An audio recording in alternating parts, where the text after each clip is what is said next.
अब रिसेंटली फिर एक वाकया सामने आया है, पूंछ अटैक फिर से किया गया है इंडिया साइड कश्मीर में, जम्मू एंड कश्मीर में। बड़ी खबर आपको बता दें, जम्मू कश्मीर से बड़ी खबर मिल रही है। बारामूला में जहां पर हमला किया गया है, रिटायर्ड एसएसपी की गोली मारकर हत्या करने की जानकारी है। 4-5 मिनट मैंने वेट किया। इसी रास्ता में मेरी बच्ची जो ऊपर वाली मंजिल में सोई थी दौड़ के आई। उसने मुझे कहा, पापा आप बैठे हो, शफी अंकल मर गए। मैंने कहा कैसे हुआ? तो मुझे ज़हन में आया कि कुछ हुआ है। गोली मारने के बाद आतंकी फरार हो गए। नमाज के दौरान, अजान के अनाउंसमेंट के दौरान ये हमला किया गया। आतंकियों ने गोली उन्हें मारी। जो भी किया है उसको इसका करारा जवाब मिलेगा कि जितनी हद तक आप फोर्स चाहते हो, अगर आप इसको लो स्केल इंटेंसिटी रखना चाहते हो, हम इसको लो स्केल इंटेंसिटी में जवाब देंगे। इंडियंस तो बिल्कुल तैयार है अंदर आने के लिए। उस वक्त एक मुक्ति बानी थी, आज 10 मुक्ति बानियां हैं।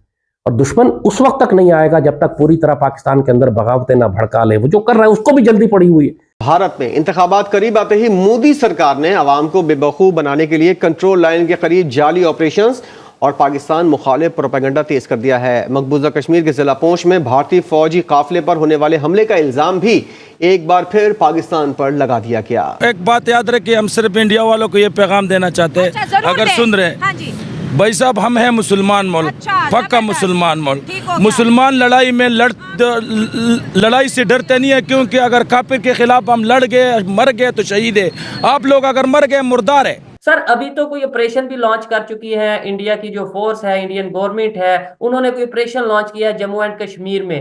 अब टेररिस्ट से बचाने के लिए, हिंदुस्तान को, कश्मीर को बचाने के लिए बॉर्डर पे लड़कियां भी होंगी, उसकी ट्रेनिंग ली जा रही है।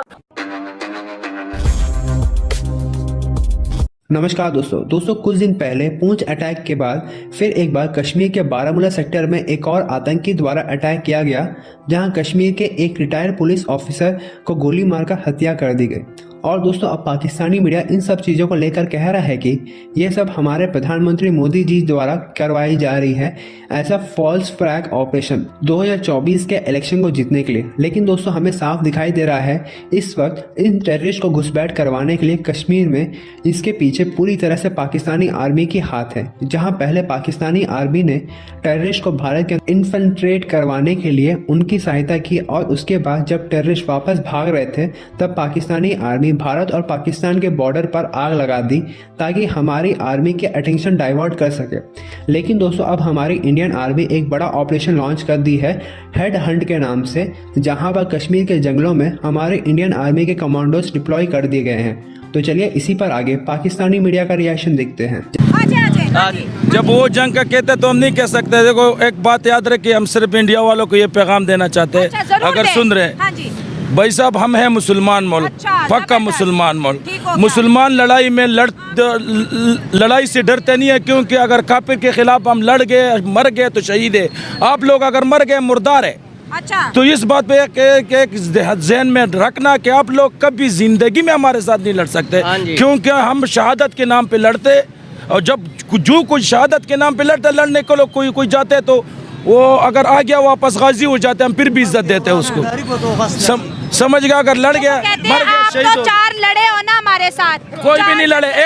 एक कोयल मारे जालिमों, वो जो सर्जिकल स्ट्राइक बोला घुस के मारेंगे, सब डायलॉग नहीं है फिल्मों का, हकीकत में आओ। एक कोयल मारा था, वो भी हामिद मीर ने दिखाया सबको। दुश्मन बहुत तेजी से काम कर रहा है और यही उसकी प्लानिंग है। उस वक्त एक मुक्ति बानी थी, आज 10 मुक्ति बानियां। सिंध के अंदर रोज रेलवे लाइन की पटरी से बम निकलता है, रोज ट्रेनें उलटती हैं, पटरी उखाड़ दी जाती है। वो एक अलग साबोटाज है जो वहां हो रहा है। बलूची BLA बहुत नुकसान कर रही है बलूचिस्तान में, TTP बहुत नुकसान कर रही है। और फिर जब भी अल्लाह ना करे ये एलिमेंट, स्लीपर एलिमेंट जो गिलगित बल्तिस्तान और आजाद कश्मीर में बैठे हुए हैं, इंडियंस तो बिल्कुल तैयार है अंदर आने के लिए। उस वक्त एक मुक्ति बानी थी, आज 10 मुक्ति बानियां हैं। और दुश्मन उस वक्त तक नहीं आएगा जब तक पूरी तरह पाकिस्तान के अंदर बगावतें ना भड़का ले। वो जो कर रहा है उसको भी जल्दी पड़ी हुई है। इसीलिए आप देख रहे हैं पिछले 4-5 महीने में आग लगी हुई है पाकिस्तान के अंदर। तो आप हर तरीके से, हर एक्सेस के ऊपर पाकिस्तानी रियासत कर सकती है।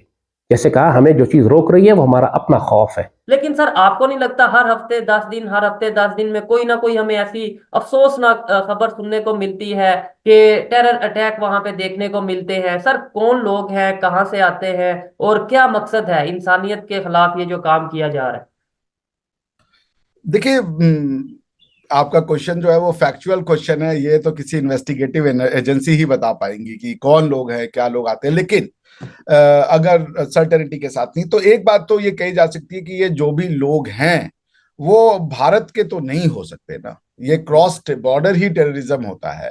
और ये अब क्रॉस बॉर्डर टेररिज्म का आप ये समझ लीजिए कि कारण है कि कुछ ऐसी आइडियोलॉजीज हैं जो आज के प्रेजेंट माहौल में वो किसी और बात को एक्सेप्ट नहीं करना चाहती, वो किसी और के साथ को एग्जिस्ट नहीं करना चाहती। उनका एक है कि या तो मेरा तरीका है या तो कोई तरीका नहीं है, माई वे और हाई वे, या तो मेरी बात मानो या निकल। तो दुनिया ऐसे नहीं चलती है। आप बंदूकों से, बारूदों से और तलवारों से लोगों को अब नहीं हरा सकते। रशिया और यूक्रेन का युद्ध 2 साल से चल रहा है, क्या हुआ उसका नतीजा? कौन खत्म हो गया? कुछ नहीं हो रहा है। मरने मारने से चीजें नहीं खत्म होंगी। आप किसी को नहीं हरा सकते, क्योंकि लोगों ने इतना डिस्ट्रक्टिव कैपेसिटी इकट्ठा कर लिया कि अगर वो, जैसे रशिया है, युद्ध को जीतना है, मार दो न्यूक्लियर बम। क्यों नहीं मार रहे हो? नहीं मार रहे हैं। अमेरिका 4 युद्ध हार गया, वियतनाम का युद्ध हार गया, आप कहते हो अफगानिस्तान का युद्ध हार गया, आप कहते हो और भी 2-3 युद्ध वो हार गया, लेकिन न्यूक्लियर वेपन नहीं चलाया अमेरिका ने। चाहता तो वियतनाम के ऊपर न्यूक्लियर बम मार देता। आपके यहाँ पे लोग ताल ठोके कहते हैं हमने अफगानिस्तान से अमेरिका को भगा दिया, रशिया ने भगा दिया। रशिया और अफगानिस्तान में, रशिया और अमेरिका अफगानिस्तान में लड़े, दोनों ने न्यूक्लियर वेपन नहीं इस्तेमाल किया, हारना उचित समझा। पॉइंट मैं आपसे क्या कह रहा हूं कि फोर्स का जमाना जा चुका है। तो ये जो भी लोग हैं जो कश्मीर में ये सोच रहे हैं कि हम इधर फोर्स करके उधर फोर्स करके और सरकारों को झुका लेंगे, बदनाम कर लेंगे, नहीं होगा, अब नहीं हो सकता। जो भी किया है उसको इसका करारा जवाब मिलेगा कि जितनी हद तक आप फोर्स चाहते हो, अगर आप इसको लो स्केल इंटेंसिटी रखना चाहते हो, हम इसको लो स्केल इंटेंसिटी में जवाब देंगे। लेकिन यह है कि आपको ये बात आज नहीं तो कल ये समझनी पड़ेगी, ये मैं टेररिस्टों को कह रहा हूं कि ये रास्ता जो आपने चुना है वो आपको कोई हल नहीं देगा, सिवाय अगर आप मरना चाहते हो एक दिन में 2-3 लोगों को मार करके, तो मर जाओ। मर तो कोई भी सकता है। मुझे कल बैठे बैठे हार्ट अटैक, कल मैं पढ़ा था, एक आईआईटी कानपुर के बड़े अच्छे प्रोफेसर साहब थे, वो माइक पे खड़े थे, 55 साल की उम्र थी, बहुत यंग थे, 55 साल की उम्र थी। वो बच्चों को ये बता रहे थे आईआईटी कानपुर में कि अपनी सेहत का ध्यान रखो, सेहत से बड़ा कुछ नहीं है। ये बोला, वो वहीं धड़ से गिरे और खत्म हो गए। 10 मिनट नहीं लगा उनकी जो जीवन लीला को समाप्त होने में। तो जो ये लोग कर रहे हैं कि हम इसको मार दें, मरना किसी को किसी भी वजह से हो सकता है, तो उसमें एक बीमारी कारण हो सकता है, कोरोना कारण हो सकता है, टेररिज्म एक कारण हो सकता है। लेकिन आप सोचो कि इससे आप किसी को दबा लोगे, वो समय जा चुका है, खत्म हो चुका है, इससे कुछ नहीं मिलेगा आपको। तो ये जो लोग भी हैं उनसे मेरा यही है कि होश के नाखून ले,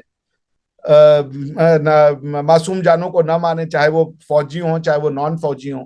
फौज में भी हमारे ही आपके परिवार के लोग जाते हैं। तो बाकी जिसको समझ में आ जाए वो ठीक है। तो ये जो भी कर रहा है, मैं इसकी जितनी कड़ी शब्दों में भर्त्सना की जाए वो है, और गवर्नमेंट है, वो गवर्नमेंट टू गवर्नमेंट इसका रिप्लाई दिया जाएगा, वो इन्वेस्टिगेट करेंगी, जो भी इसमें शामिल होगा उसके अगेंस्ट में कड़ी कार्रवाई की जाएगी।